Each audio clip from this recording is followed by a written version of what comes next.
Okay lang na yon ang desisyon nilang dalawa na magbabakasyon sila at warmly accepted LJ and Philip Evangelista. There is at least all doubts and sarcasm are filled with forgiveness towards LJ and Paulo. Let it be that way, at least they have peace of mind and all they can do is to emulate to Aki that he is loved and he is not left behind. There's, I think, LJ and Philip has no child. Only Aki and the daughter of Paulo Contis is their children. So lucky of them both cause they have children to take care of them when they grow old. There is Paulo Contis supporting his daughter to LJ TY. So maraming salamat sa komento, Ginang Norma Dayag. So unahin nating sagutin itong tungkol kay Paulo Contis at sa kanyang daughter. So nung mga nakaraan-raan, may mga nababalita po na ayun nga, hindi daw po nagsusustento. Pero si Paulo Abilino, di umano lang ha, hindi nagsusustento. Pero si Paulo Abilino po talaga mga kakimpaw, wala po siyang patid sa pagsusustento kay Aki. Nagpapadala po siya ng mga regalo kay Aki. In short, hindi niya po nakakalimutan yung anak niya at yung obligasyon niya po kay LJ. Unlike doon sa isang Paulo na never mind na lang at huwag na lang nating pag-usapan. So yes, mabait naman po si LJ Reyes and syempre yung kanyang asawa, mga kakimpaw. Kaya walang hindi po na sila'y magkasundo ni Chinita Princess at kalaunan ay maging close. Katunayan po niyan, meron nga po ako mga nababasa na si LJ daw ay botong-boto kay Chinita Princess para kay Paulo Abilino. Dahil si Kim Cho nga po, alam niya na maalaga, mabait, 'di ba? Kaya't sana ingatan ni Paulo Abilino. So maraming salamat sa komento, Ginang Norma Daya. God bless po sa inyo and mag-iingat kayo palagi. Ang next comment naman mula po kay Ginang Rose Marie Diano. Sabi niya, sana meron man lang makapag-picture or video sa kanila kung nasa abroad or nasa Pinas man lang sila. Hindi ako naniniwala sa sikat scoop na yan, Miss Durs. Masyado alam niya yung ganap ng Kim Pao privately, which is impossible to believe. Buti kung kasama siya sa dalawa at alam niya ang pangyayari. Doon ako naniniwala sa Marisol Academy kasi meron silang kakilala sa ABS na tinanungan nila para kasing nagpaalam yan sila sa management nila na magbabakasyon sila especially abroad. Kasi nung nag-amanpulo sila, first amanpulo nila, may alam yung tinanungan ng Marisol Academy at nagsabi na nagbakasyon daw sa Amanpulo at siya din yung nagsabi na dumating na galing bakasyon ng Kim Pao. At may video dati na nag-sorry si Kim kay Ma'am Cory na hindi sila nakapunta sa birthday niya.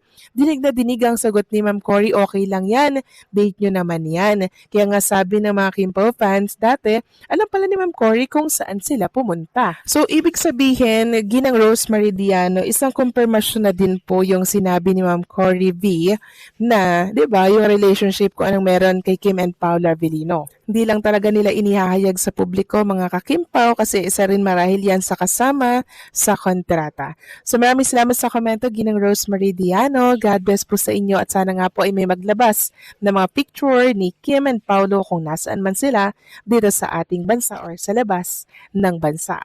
Samantala, pag-usapan na po natin mga kakimpaw ang mga topic na nakalap natin sa araw na to ng Friday at unahin nating pag-usapan ng tungkol nga dito sa pagpapaiyak ni Chinita Princess sa mga fans na sumusuporta at nagmamahal po sa kanya. So, sa anong dahilan? Sa anong paraan? So, kahapon kasi, parang nagbahagi po si Chinita Princess ng picture na pinag-collage-collage niya, pinagsama-sama niya. And ito po yung caption niya. Sabi niya, they say Christmas is about family. Yes, about family naman talaga.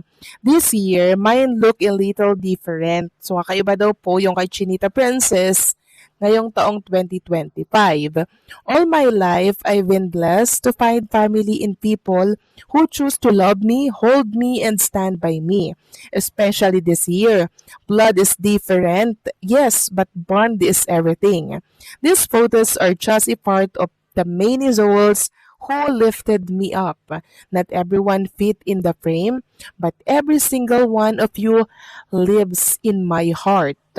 As si Christmas is still being celebrated somewhere in the world, I just want to say thank you for the gift of presents, for the laughter and patience, the understanding and the love. Wishing everyone peace and love as we welcome 2026. Merry Christmas! So alam nyo na yan mga kakimpaw kung ano ba yung ibig sabihin dito ni Chinita Princess, 'di ba? Sobrang kakaiba po ng naging Pasko niya pagsalubong ng kanyang Pasko kasi syempre, alam naman natin yung pinagdadaanan ni Chinita Princess ngayon, di po ba?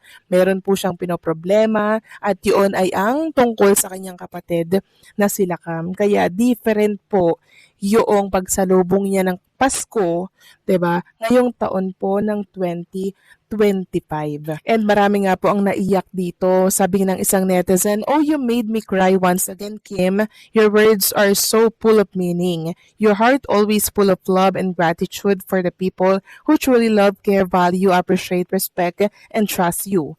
They are your people and family who are always there for you and whatever life throws at you.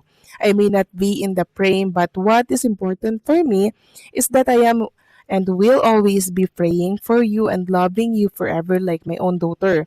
I love you, Kim. Merry Christmas and looking forward to your wonderful years ahead." So, parang isa, naiyak naman ako, Miss Kim. We love you, kami mga silent supporters mo, hindi mo man kami kilala, bawat isa. Pero sa prayers namin, palagi kang kasama. Nawa this coming year, lahat ng desire ng heart mo, makamit mo na. God is always Kim and Pao, and lahat ng mahal mo sa buhay. Sobrang meaningful po nung kanyang naging post, mga ka-Kim Pao, at alam niyo na po ang ibig sabihin ni Chinita Princess dito. Gusto niya munang mapag-isa, mapag-isip, syempre kasama si Paolo Abilino. At habang nire-record ko nga ito mga kakimpaw, nananahimik pa rin ang social media ni Paolo Abilino. Wala pa po siyang update and mukhang enjoy na enjoy kasama syempre ang kanyang loved ones. Walang iba kundi po si Chinita Princess. So kahit nasan man sila mga kakimpaw ngayon, basta masaya sila, okay na po tayo doon mga kakimpaw. Bonus na lang magkaroon po ng picture or video mula po sa kanilang kaganapan. Ang balitang Kim Chiu pinaiyak ang mga fans sa kanyang post sa social media ay talagang tumama sa puso ng maraming taga-suporta, lalo na sa mga matagal nang sumusubaybay sa kanya, mula noon hanggang ngayon. Una sa lahat, makikita sa ganitong reaksyon ng fans kung gaano kalalim ang koneksyon ni Kim Chiu sa kanyang audience. Hindi basta artista si Kim para sa kanila, kundi isang taong pinagdaanan din ng hirap, sakit, pagod, at tagumpay ng buhay. Kaya kapag may ibinabahagi siyang emosyonal, kahit simpleng caption, larawan o mensahe, ramdam agad ng fans ang bigat at tunay na damdamin nito. Pangalawa, kilala si Kim bilang isang positibong tao. Palaging masayahin, palangiti at punong-puno ng good vibes sa harap ng kamera. Kaya kapag siya mismo ang naglabas ng mas tahimik, mas malalim o mas emosyonal na mensahe, natural lang na mabigla at maantig ang mga fans. Para bang sinasabi ng post niya na, "Tao rin ako, napapagod din, nasasaktan din." At doon mas lalo siyang minahal ng mga tao. Pangatlo, maraming fans ang nakaka-relate sa mga pinagdadaanan ni Kim, maging ito man ay pagod sa trabaho, emosyonal na pagsubok, o mga bagay na hindi niya direktang binanggit pero ramdam sa kanyang salita. Sa ganitong paraan, nagiging inspirasyon si Kim. Pinapakita niyang okay lang maging vulnerable, okay lang umiyak, at okay lang magpahinga. Dagdag pa rito, ang post na ito ay patunay kung gaano kalakas ang impluwensya ni Kim Chiu sa social media. Hindi man mahaba o detalyado ang kanyang sinabi, sapat na iyon para maghatid ng emosyon at magpaalala sa fans na pahalagahan ang mental at emotional health, lalo na ng mga taong palaging nasa mata ng publiko. Sa kabuuan, ang pagyak ng mga fans ay hindi dahil sa lungkot lang, kundi dahil sa malasakit at pagmamahal nila kay Kim. Ipinapakita nito na hindi lang siya iniidolo dahil sa galing sa pag-arte o kasikatan, kundi dahil sa pagiging totoo niya bilang tao. At sa panahon ngayon, ang ganitong klase ng authenticity ang lalong nagpapalakas sa kanyang imahe at koneksyon sa mga taga-suporta. Kung tutuusin, ang post na iyon ay hindi kahinaan, isa itong lakas.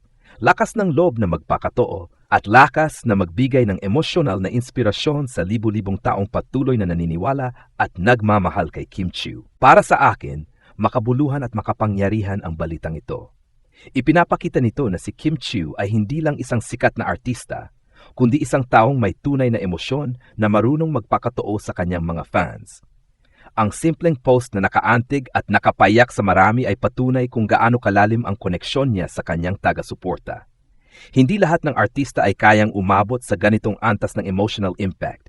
Si Kim, kaya niya iyon nang hindi pinipilit. Isa rin itong patunay ng tiwala. Kapag nagbahagi si Kim ng damdamin, ramdam ng fans na hindi ito scripted o pakitang tao. Kaya imbes na husgahan siya, mas pinili ng mga tao na intindihin, damayan at iparamdam na hindi siya nag-iisa. Yan ang klase ng relasyon na bihira sa mundo ng showbiz.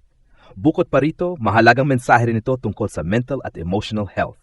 Sa panahong inaasahan ng lahat na laging strong at masaya ang mga public figure, ipinakita ni Kim na okay lang maging vulnerable. Hindi kahinaan ng umiyak o magpahinga. Isa itong paalala na tao rin sila, katulad nating lahat. Sa kabuuan, positibo ang epekto ng balitang ito. Hindi nito pinahina ang imahe ni Kim Chiu. Sa halip, lalo pa itong pinatibay. Mas minahal siya ng fans dahil sa kanyang katapatan, tapang at pagiging totoo.